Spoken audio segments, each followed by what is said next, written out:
Kaixo, nire izena Mariam da, Jalipularreko elkartekoa naiz, eta bideo bat erakutsiko dizuet nola ematen den alta lanbiden. Horretarako, bilatzailean idazten dugu lanbide.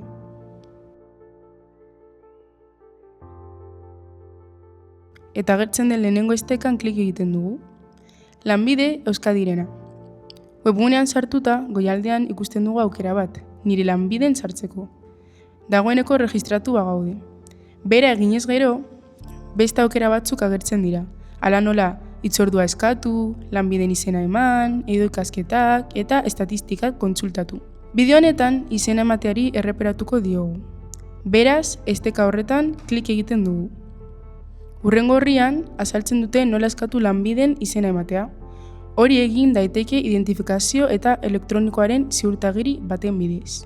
Hala nola, baku, herritarren ziurtagiria edo DNI elektronikoa erabiliz. Bestalde, baliabide horiek ez baditugu izen ematea egin daiteke. Pantailan, agertzen den telefono zenbakiaren bidez. Gure kasuan, baku erabiliz erregistratuko gara. Gure sare sozialetan bideo labur bat dago, baku nola eskatzen den. Lehenik eta behin, erakundeak gure datuak berrekusteko baimena emango digu. Dagokion laukitzoa markatuz, eta gero klik egin jarraitu botoian. Leiho berri bat irekitzen da, eta bertan, aukeratzen dugu baku aukera. Ondoren, gure nie edo nana eta pasaitza sartzen ditugu. Jarraitu botoian klik egiten,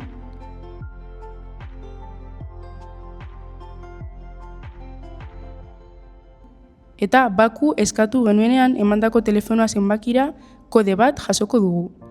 Kode hori sartzen dugu eta berriz ere klik ematen diogu, jarraitu botoian.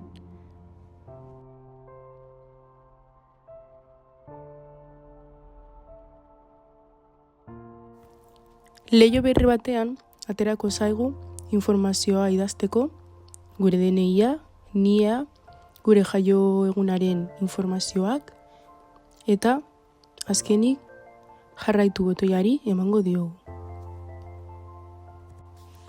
Ondoren, leiho berrian eskatutako informazioa bete behar dugu. Adibidez, bizilekuaren helbidea, eskatzaileren lanbidea eta beste datu pertsonal batzuk.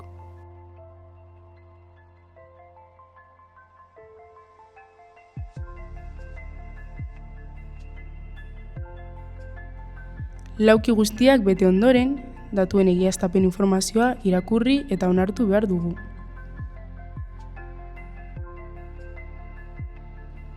Erantzunkizun adierazpenaren laukitzoa ere markatu.